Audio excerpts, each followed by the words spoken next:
చేసినప్పుడు తట్టుకోలేక బీపీలు వచ్చినప్పుడు బీపీలు వస్తే టెల్మి సట్టాన్ 40M చేసుకోవాలి కానీ ఆఫీసుల మీదకి వెళ్ళి దాడులు చేయరు లక్ష్మణరావు గారు.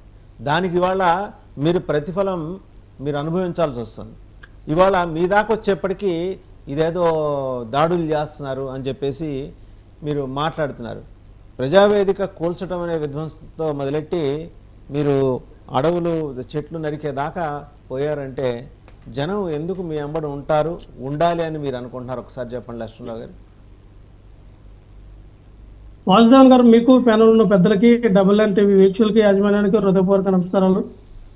వాసుదేవన్ గారు, ఈరోజు మనం చూసాం, ఇప్పుడైతే కూటమి అధికారంలోకి వచ్చినప్పుడు డే 1 నుంచి కూడా కక్ష సాధింపుగా మరి చర్యలు తీసుకోవడం జరుగుతుంది. అంటే పవన్ కళ్యాణ్ గారు, చంద్రబాబు నాయుడు గారు ప్రెస్ ముందుకు వచ్చి మేము ఎటువంటి కక్షపూరితమైన రాజకీయాలు, విధ్వంసపూరితమైన రాజకీయాలు మేము చేయం అని అంటూనే కార్యకర్తల్ని కింద నుంచి గిల్లడం.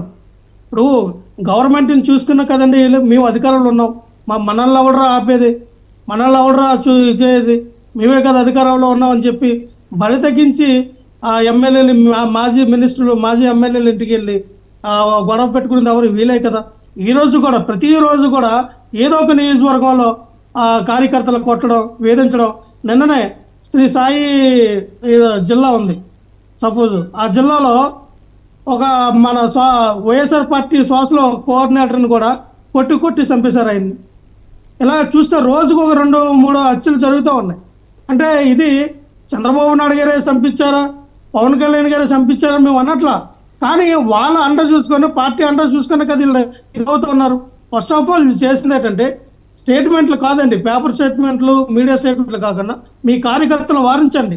మీ కార్యకర్తలకు చెప్పండి, మనం వచ్చింది వైఎస్ఆర్ పార్టీ నాయకుల మీదో లేదా వైఎస్ఆర్ పార్టీ సపోర్ట్ చేసినటువంటి సింపథైజర్ మీదో అటు జర్నలిస్టుల మీద దాడులు చేయడానికి కాదు. మనకి ఇచ్చినటువంటి అవకాశాన్ని వినియోగించుకోవడానికి, ప్రజలకు మంచి పరిపాలన అందించడానికని మీ కార్యకర్తలకు, మీ నాయకులకు చెప్పండి. ఈరోజు చూస్తే కొలుగుపూడి శ్రీనివాసరావు గారు పెద్ద బుల్డోజర్ని వేసుకుని వెళ్ళి అక్కడ ఆయనే స్వయంగా అక్కడ ఉన్నటువంటి కట్టడాన్ని తొలగించడం, ఆవిడ పార్టీ మారలేదని మండకి ఆవిడ జుత్తు పట్టుకొని నాలుగేసి కొట్టడం. ఎవడిచ్చాడు రైట్స్? ఎవడిచ్చాడండి కొలుగుపూడి శ్రీనివాసరావుకి? నువ్వు ఎమ్మెల్యే అయితే ఎవరికి ఎక్కువ? ఎమ్మెల్యే అయితే ఎవరికి ఎక్కువ? నీకు గొప్ప, ఎవరికి గొప్ప? నువ్వు ఎమ్మెల్యే, మినిస్టర్ అయితే ఎవరికైనా ఎక్కువ? ప్రజాస్వామ్యంలో, ప్రజాక్షేత్రంలో ఎవడైనా ఒకటే. అది మినిస్టర్ అయినా, ఎమ్మెల్యే అయినా, ఆ ప్రెసిడెంట్ అయినా, పిఎం అయినా, సీఎం అయినా ప్రశ్నిస్తారు. మీరు అడిగే రీతిలో రావాలని రూల్ ఏమైనా ఉందా ఏంటి? వాళ్ళు నచ్చిన పార్టీలు వాళ్ళు ఉంటారు. అరే మా పార్టీలో మారలేదని చెప్పి మీ పార్టీకి చేయాలని చేస్తారా ఎవరైనా? చూస్తే ఒకటి కాదండి, ప్రతిరోజు కూడా ఏ నియోజకవర్గంలో చూసుకున్నా ఎక్కడో ఒకడ గొడవలు జరుగుతూ ఉన్నాయి. కలర్ వస్తున్నాయి, వాట్సాప్ ద్వారా మాకు మెసేజ్లు వస్తున్నాయి. అవి చూసినప్పుడల్లా కంట తడిపడి నీరు ఒకటే భావం. ఏం చేయగలం, ఏం చేద్దాం, ఏ రకంగా దీన్ని ఆపుదాం అనక ఒకటే ఏడుపు. అంటే ఇటువంటి స్థాయికి మీరు తీసుకెళ్తారా? మీరు చెయ్యండి.